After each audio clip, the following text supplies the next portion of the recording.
Hello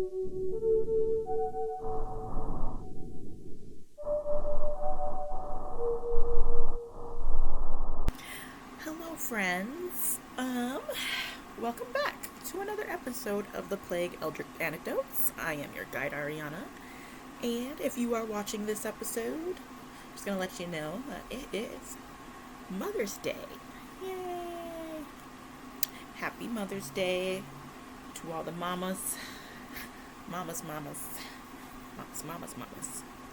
baby mamas, grandmas, aunties, sisters, everyone that you consider a mom or like a mom. I had a good Mother's Day. My hubby got me some things and a milkshake because I asked. Other than that, I kind of just did nothing. Honestly, I did nothing, which was nice. I did not have to cook. I did not have to clean. The house was clean. I sat on this wonderful couch of mine in my room all day and watched TV because I never get to actually just sit and watch TV for myself. Yeah, it was nice and quiet. But now we're heading into a hectic week, as it is like last full week of school for my kiddos, so everything's just happening all at once. What the hell? It's in my shoe. Listen, I have had bugs in my shoe before. I'm not gonna do it again.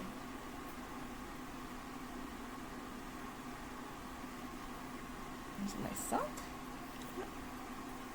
I definitely felt like something was in my shoe.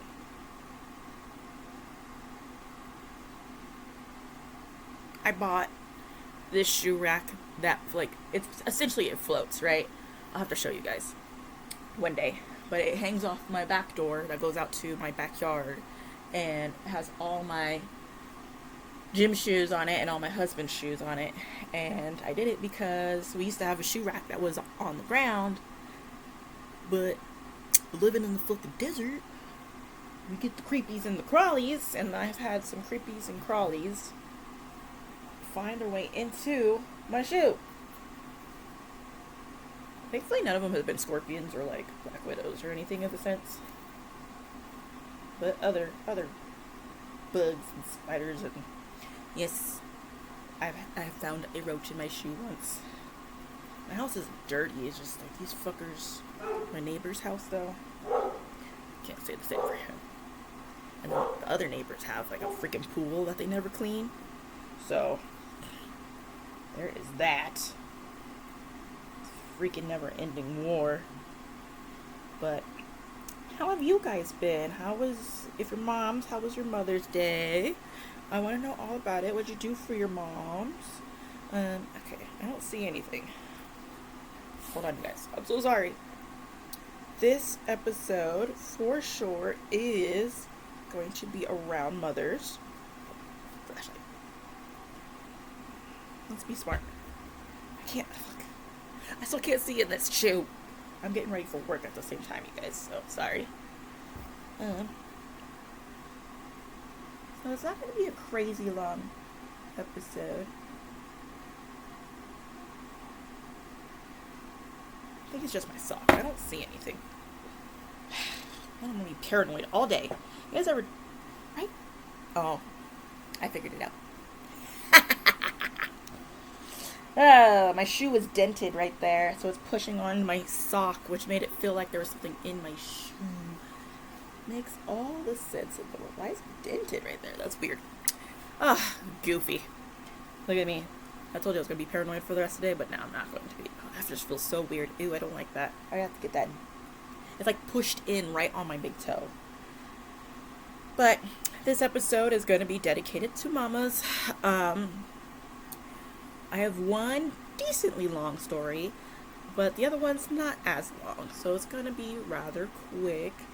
And I am done with my semester for school, so I'm waiting for the grades to post so I can slide the application right on through. Yay! So far, one class I have passed. She's got that grade posted, but I'm waiting for my other two classes to post. I'm pretty sure my other English class I passed because the grade is pretty easy. My history class, not the best, but I'm hanging in there. It's at least the above the minimum grade needed. My brain just can't fathom info like that anymore. It's a lot. And it's not even like I can't fathom the info. It's more like I just can't take what I'm consuming, rearrange it in my brain, and plop it back out on the paper that my professor was asking for. That's where I was struggling for history. But we shall see. But yay! Anyways, circling back. Yes, I'm going to do some stories. Got a couple stories from Reddit. I think I have one from... Hold on. Then I had one from Quora. Oh yeah, I have one from Quora. And then I have a submission story from one of our viewers. So we're going to get right into it. I'm not going to waste any more time. I'm sorry guys, I'm rambling. So let's do it. Okay, so our first story is coming from Reddit under r/paranormal.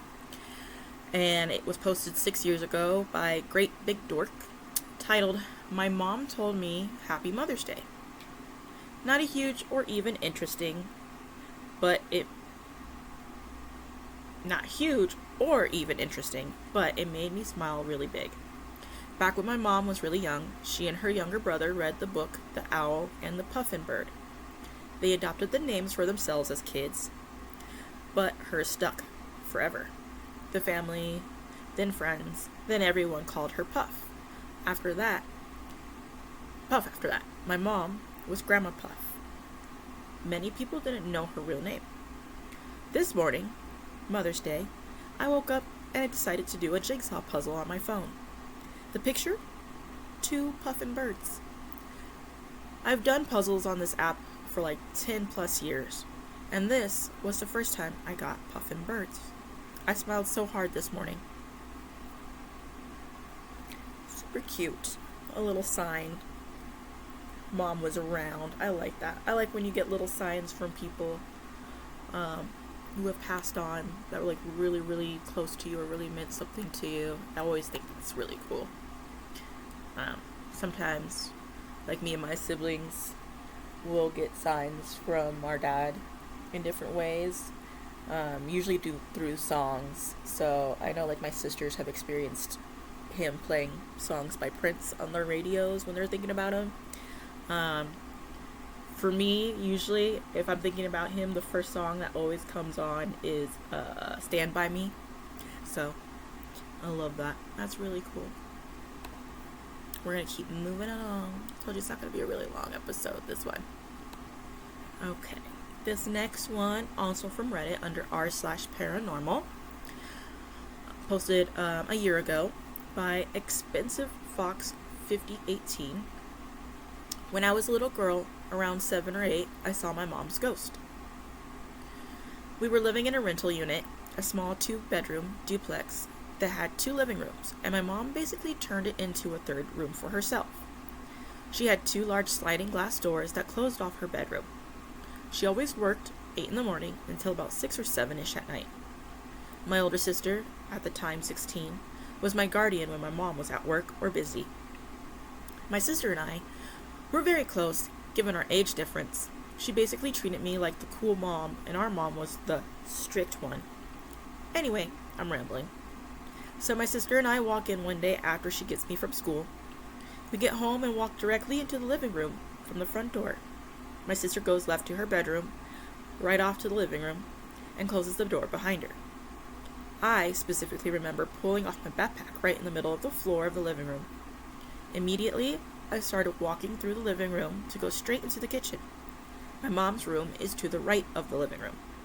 The sliding glass doors to mom's room was open, and mom was already home changing her clothes. I sat on the step under the sliding glass door and talked to mom for a little bit, asked her why she was home early, and blah blah blah. I don't remember our conversation much, but it was short, sweet, and a typical small talk sesh. and I was so happy she was home early. In the middle of talking to my mama, my sister's bedroom door opens, and the noise makes me turn and look in her direction. And she, in her little teen attitude tone of voice, asked me who the heck I was talking to. I was like, duh, mommy's home early. And said it as I turned my back to and said it as I turned back to look at my mom, and my mom was no longer there. My sister thought I was crazy, and I said mom was still at work for a few hours.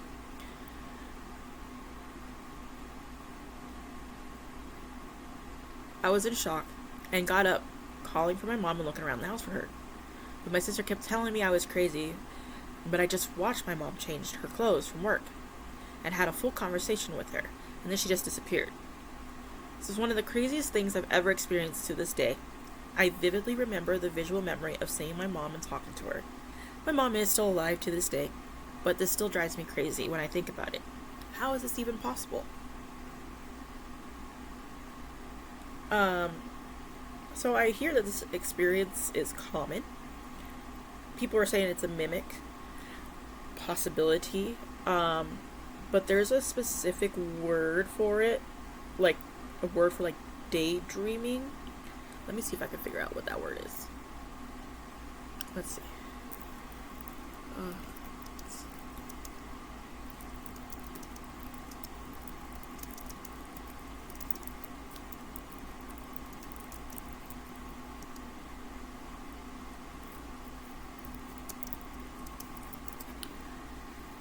Let's see.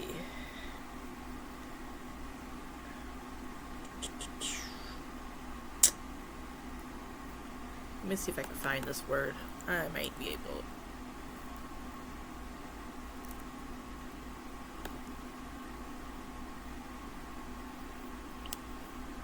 I'm probably gonna butcher the way this is. Pareidolia? I might be saying it wrong. But it's where it says humans' tendency to perceive familiar, meaningful patterns, especially faces, within random, ambiguous, and unrelated visual stimuli. So I don't know. I don't know if it's a mimic. I don't know if like just the pattern that OP is used to cause her to like visually daydream her mom there. But I mean, it didn't seem threatening in any way, so it's kind of nice that her mom, first of all, I was glad it's nice that her mom's alive, but it's also kind of sweet that she like just had this moment with her mom, and then it was just like, wait, what just happened? But I thought it was really cool. I'm not leaning towards mimic on that story. Not saying it's not a possibility, but it's not giving me spooky vibes on that one. But let me know what you guys think about that story. That one was really interesting to me. I'm gonna keep moving along. Alright, this one is coming from Cora.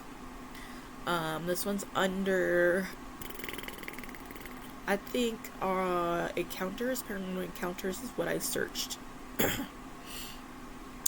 And it is under, what is the creepiest experience one has had at a funeral?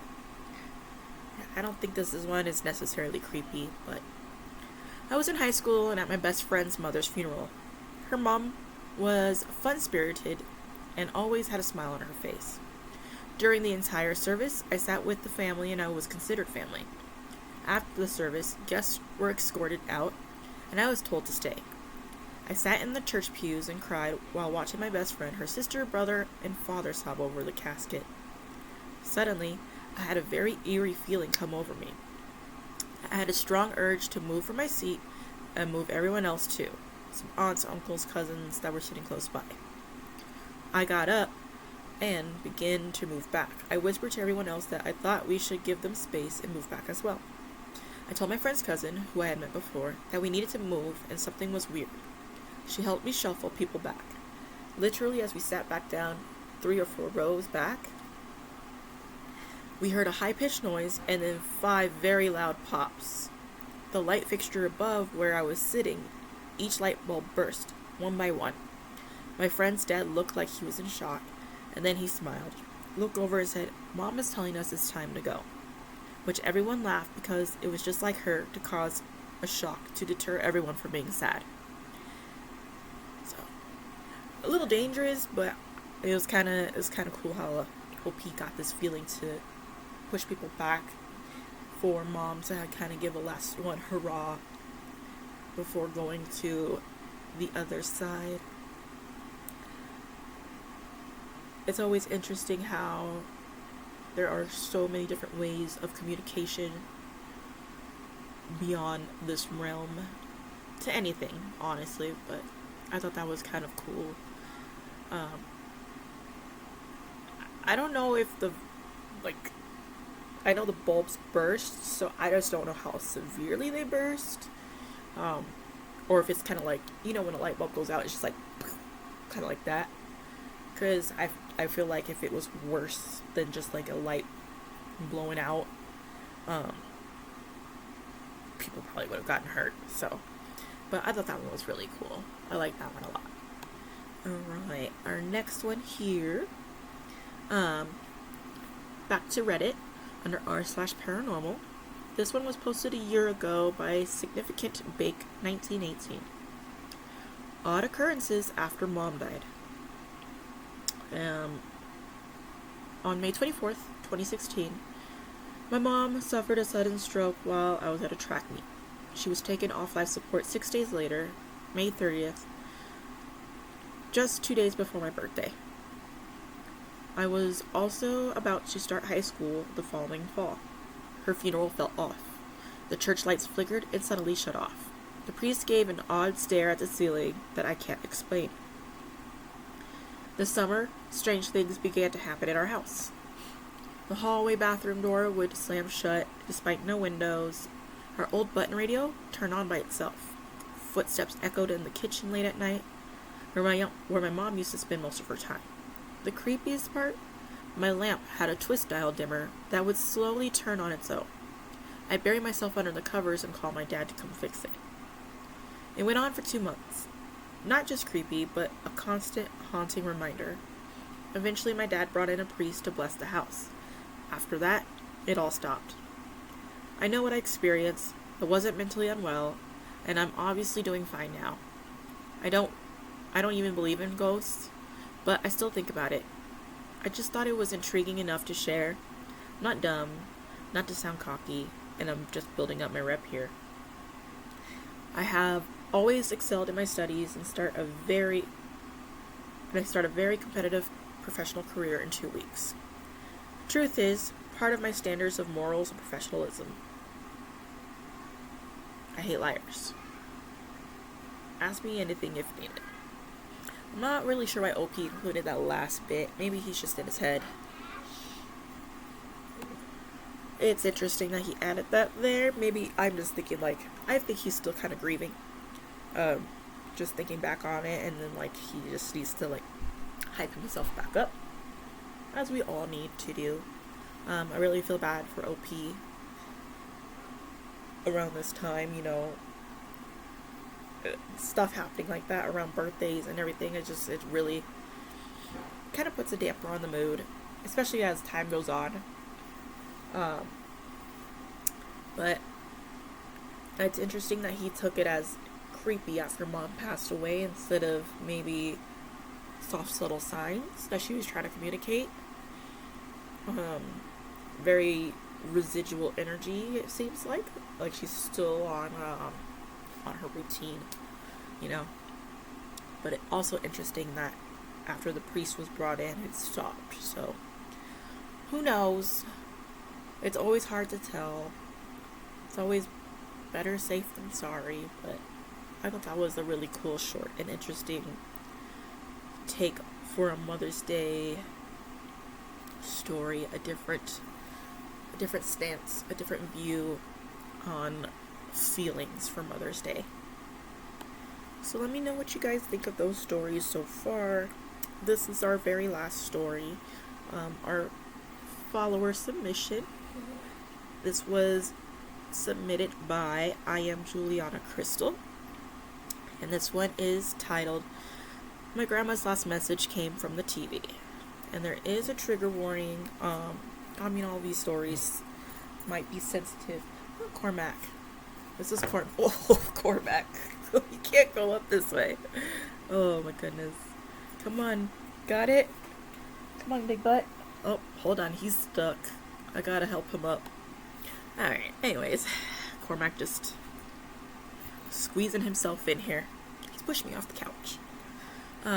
Yes, all these stories have trigger warnings, obviously. We'll talk about things after, but this is her story. This happened on the day my grandma passed away. She passed at 5 a.m., and I had already been scheduled to fly out to see her later that morning at 9. I had been looking forward to that visit all winter break.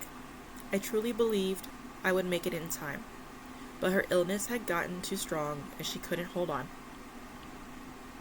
Instead of landing and going straight to the hospital where she'd been for months, I was now flying out knowing she had already been moved. Not to a hospital room, but to a morgue. I wasn't ready for that part yet. I couldn't imagine walking into a morgue alone, still in shock, barely able to process what happened. So I decided to go to her home first and wait for my cousin to arrive so we could face everything together. The house wasn't just her home. It was my childhood home. The place I was born and raised, the place she raised me. I wanted to grieve there in peace, along with the memories. Because she'd been hospitalized, my cousin and I had been keeping her bedroom TV on while she was away. We did it partly out of habit and partly for safety. The neighborhood wasn't the safest, and we didn't want the house looking empty. I landed and took an Uber straight there, and the moment I opened the door, I broke down. Her home smelled like her. Everything was exactly the way she kept it. Her decor, her little routines, the way she never moved things around. She was stubborn in the best way, and her house stayed frozen in time because of it. I sat down in the living room, in the same chair I always sat in, right next to her chair. The one spot in the living room that had been her signature place in the living room for 30 years. She's always sat near the window so she could watch the neighborhood and make up little scenarios about what the neighbors were doing. That was so her. If she wasn't in the living room, she was in her bedroom, and I wasn't ready to go in there yet. Her TV was still playing loudly in the background. She loved game shows, Family Feud, Wheel of Fortune, Price is Right, and when I walked in, The Price is Right was on. I stayed in the living room for a while crying, trying to breathe through it. Then suddenly, from the TV in her bedroom, I heard something that made my stomach drop. A contestant's name was called, and it was my grandma's name. Mary, come on down. For a second, I just froze. I told myself it was a weird coincidence. I didn't move. I didn't want to even acknowledge it, because it felt too unreal on top of everything else. I tried continue walking around the house, looking at old photos and memories, but then it happened again. Another contestant's name was called, and this time it was my cousin's name, the cousin who helped me take care of her during the last 2 years. My heart started racing, but I still tried to rationalize it. Then I heard the next contestant's name. It was my name, the name she called me by, Julie. The second I heard it, I ran into her bedroom and turned off the TV immediately. I couldn't handle it. It felt like something was reaching through the noise and grabbing me by the soul. But once I stepped into her room, it hit me even harder. The space held everything that was her, the flowers I had gotten her, gifts from old Mother's Days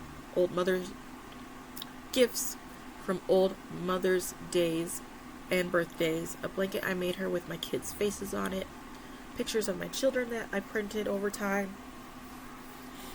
She had kept them all. It felt like she called me into that room on purpose, because if I hadn't heard my name, I don't think I would have been ready to walk in there at all. Later, when my cousin arrived, I told them what happened.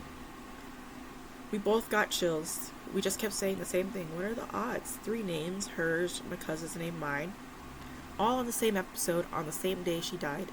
in her house when I was there grieving. To this day, I believe that was her way of communicating with me, not in a loud, dramatic way, but in a way that felt like her, a reminder that she knew I came and that she wasn't far. And honestly, I still feel like she tries to reach me sometimes. Sometimes it's through dreams that feel too real, like she's showing me something before I found out in real life. Sometimes it's her scent appearing in random places in my home, out of nowhere, when nothing around me should smell like her. And most recently, something happened that gave me the chills. A letter that was meant for her and for me, her only grandchild, was written on the date of her 1 year passing. But it didn't arrive until her birthday, which was only a few days after she had died. I can't explain that timing, but I don't think it was an accident. I think she still finds ways to remind me she's here, even when I'm not expecting it.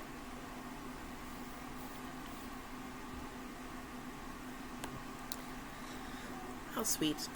I mean, it's rough. It's rough when you have these parental figures, especially moms or grandmas and things like that, and, you know, life goes on, we grow older, and things happen, and it's hard to navigate through that when that's what you've known your whole life, right? Similarly to that submission, my grandma, my mom's mom, we took care of her because she had Alzheimer's. So we took care of her. She started getting dementia around the time I was in 8th grade. Not too bad, but by the time my junior and senior year of high school came around, it was fully into Alzheimer's. So, around the clock care between my mother and I, because all my siblings have grown up and they moved out and they had their own places and they were in different states, so it was just me and my mom. And yeah, it's a lot. And it's a lot for a teenager. It's a lot for anybody at any age, especially when they have specific illnesses. And it got to a point where my grandma, she just was on a fully reversed schedule. And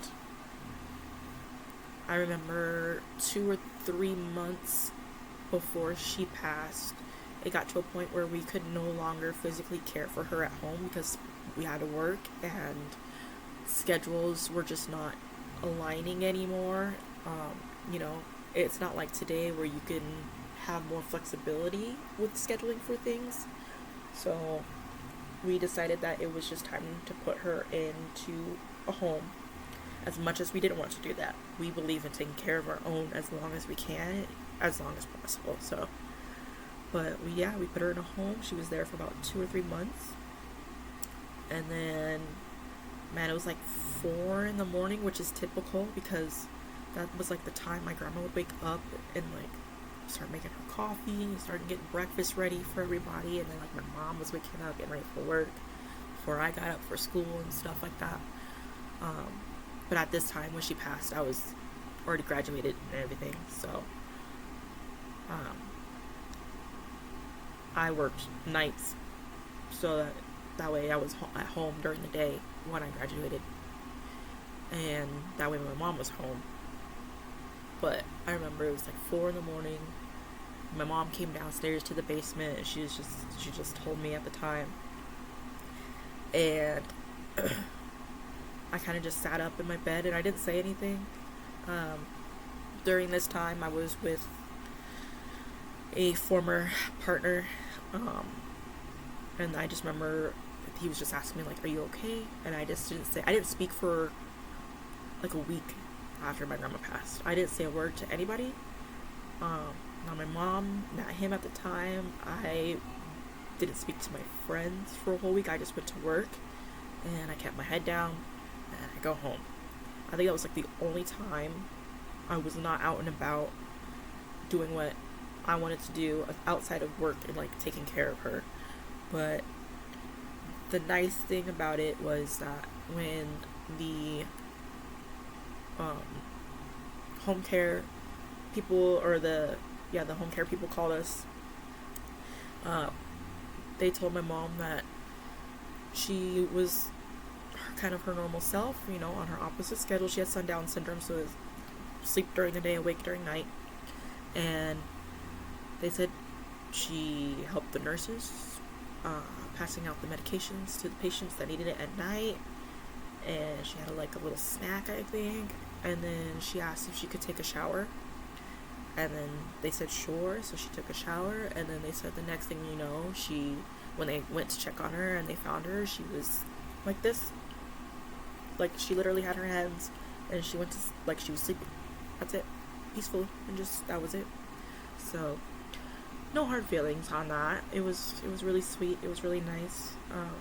But I can definitely relate to that story about a grandparent passing. My grandma was there pretty much my whole life, helping my mom raise me and my siblings. I was 4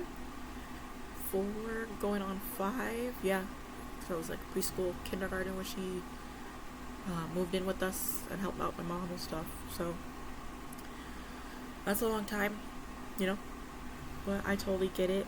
This is a special episode. I forgot to insert the trigger warning beforehand. I'm trying to get better at those, you guys. So yes, grief. If this made you feel some type of way, I do apologize. It's not to stir up feelings.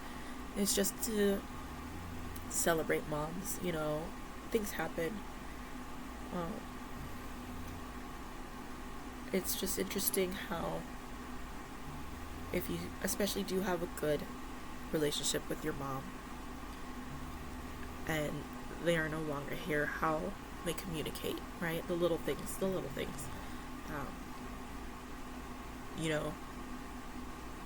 Out of all the parents in the world, your mothers, your grandmothers, maybe your aunts, the women in your life that you consider mom, their love is unconditional and unexplainable and beyond words. So that's why I wanted to do this quick little small episode.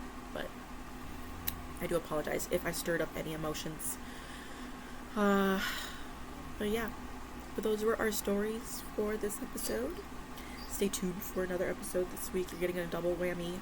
I was trying to have this out before Mother's Day, but like I said, I wanted to do nothing for myself. But enjoy the rest of your week, friends. Look forward to the next episode. Business as usual. So no tissues needed for the next episode. There's something else I was going to tell you. I know drawing a blank.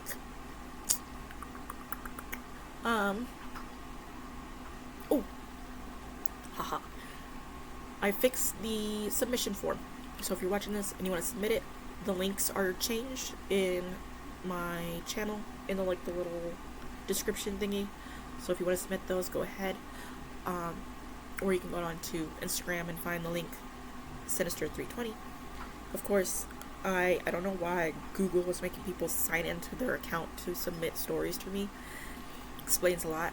So I changed it to make it easier. You do not have to make an account to submit for this. Of course, always reach out and let me know. And